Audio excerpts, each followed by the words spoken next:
Long, long ago, at the tail end of a glorious Nintendo Direct, Animal Crossing for Switch was finally announced.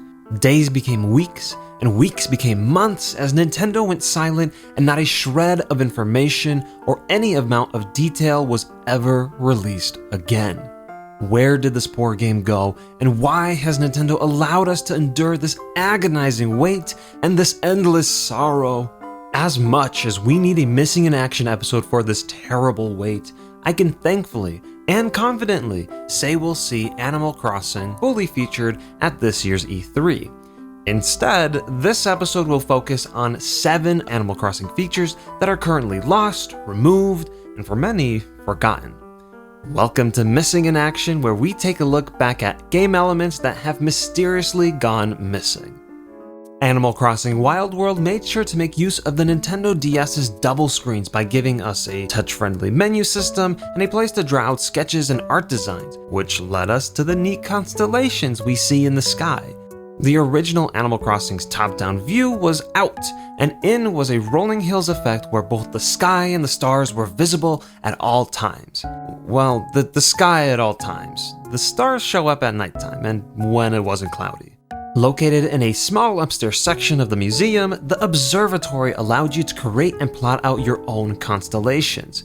These pretty and oftentimes horrific designs were made visible in the night sky, but not every night was best for viewing a particular pattern of stars.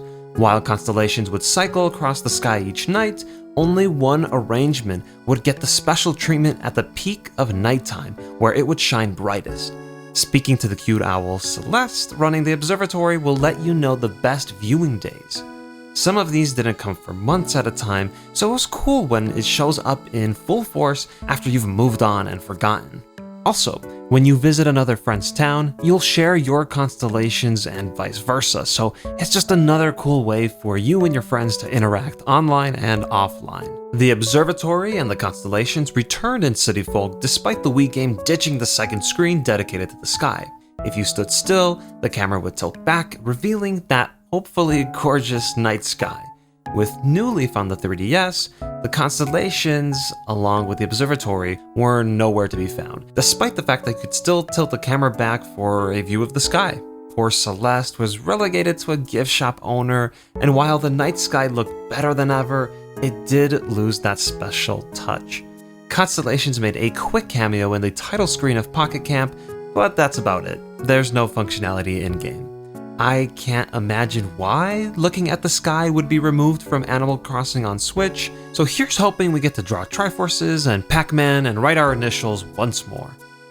Okay, look, we know it's not going to happen, but if we're doing a Missing in Actions episode on Animal Crossing, you know the famed NES games are going to get a mention.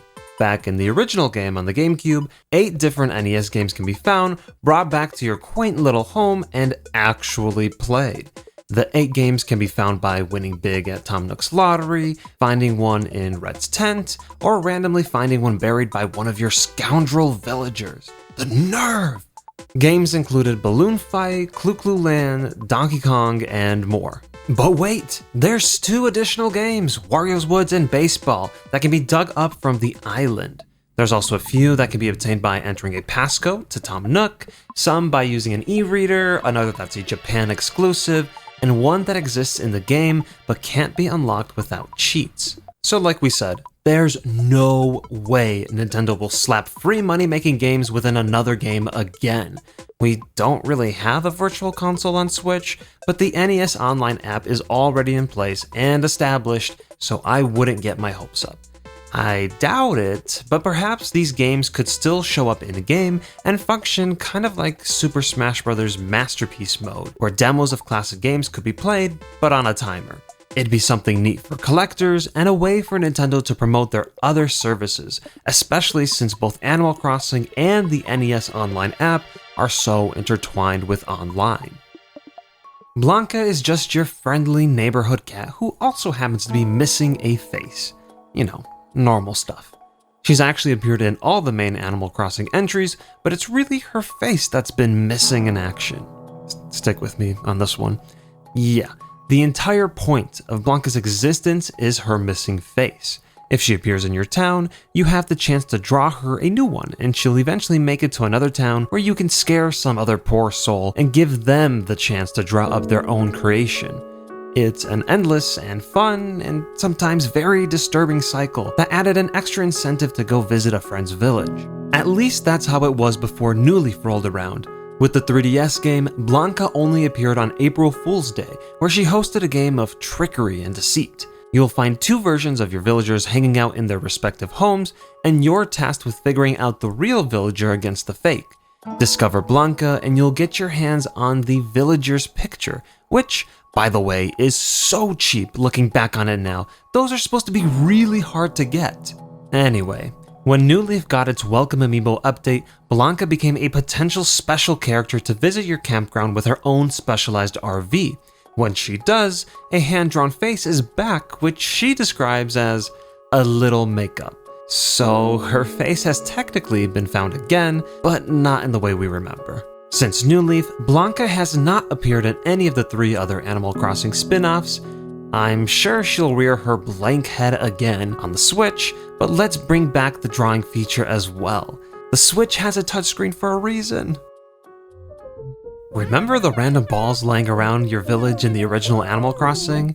Yeah, they were kind of pointless, but so in line with the random factor Animal Crossing loves to tap into.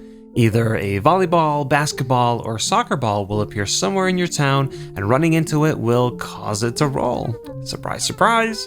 You can bring it to villagers who tasked you with finding it, and that's about it. There's really no big reason to bring back this aimless object, but you gotta admit, it's been gone for too long, so of course we need to request it back. Plus, we already have snowballs that work in a similar way, so the functionality should already be there. Events are a staple of the Animal Crossing series, and they're the big moments you look forward to in the calendar year. You've got your standard events like Halloween and New Year's, but you also get a few random ones. A number of events have become one-offs since the original game, and we think it's high time some of these saw a return. Most of the events from New Leaf and even City Folk are pretty similar. It's when you go back to Wild World in the original GameCube game where events start to get a little more interesting. There's a handful of them, but we've picked out some of the bigger ones that come to mind. Remember the sports fair? The villagers would gather near the wishing well and actually participate in games like ball toss and tug of war. And what about morning aerobics? For an entire month in the summer, villagers got together every morning and stretched it out, something you could participate in too. And what about Bright Nights from Wild World, the event where all the villagers decorate their homes with Christmas lights and you get to vote for your favorite one. They're kind of dumb, but also kind of awesome too, and these random events are what give Animal Crossing its charm. A few others worth mentioning: the Garden Showcase event known as the Flower Fest, the time-managing Tortimer's Vacation, the compliment-giving Yay Day, and the town-tune-focused La-Di-Da Day. They're small, but it's cool when they pop up. All we ask is that Animal Crossing for Switch gets a little more creative with its events. It doesn't have to be these exact festivals and celebrations, but let's mix it up.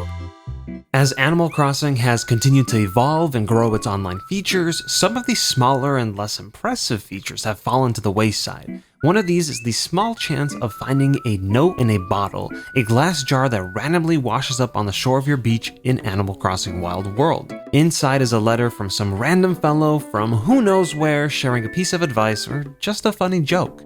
The neat part of this feature is that some of these bottles are from real players from other towns. Tom Nook sells these bottles for 200 bells and allow you to write up your own letter to send to others.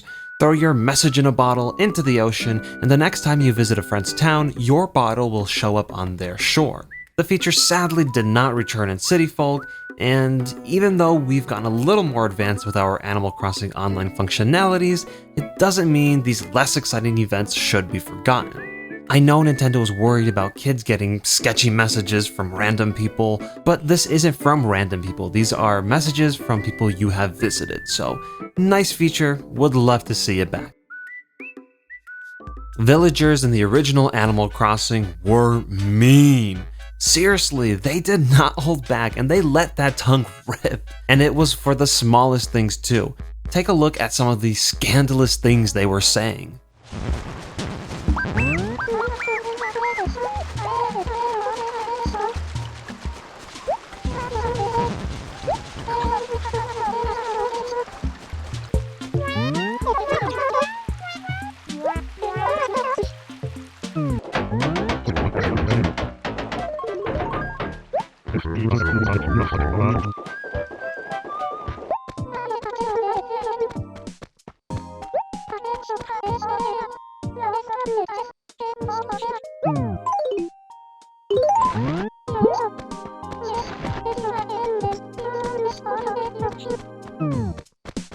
brought them the wrong object when fulfilling a favor? You'll be lucky to walk out of there alive. They don't like your town tune? You're about to get chewed out. Villagers in the future games can still get mean, but not to this extent at all. I mean, even in New Leaf, using the megaphone to scream into the poor ears of your villagers doesn't even get you the kind of reactions you get in the GameCube game. Wah!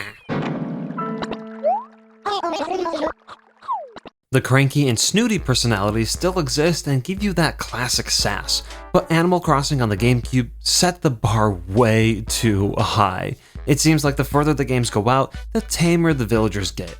Don't be afraid to have them call you names and to talk down to you. So far, there are only 8 different personality types. Make sure to make each one as different as possible. But what do you think? Are these less than stellar events and somewhat mundane features worthy of a return, or should they be seen as relics to be left at the museum? If there is anything else that's gone missing that you want found, let us know by posting in the comments below, and we may feature it in an upcoming episode. Thanks for watching, and make sure to subscribe to GameXplain for future episodes of Missing in Action.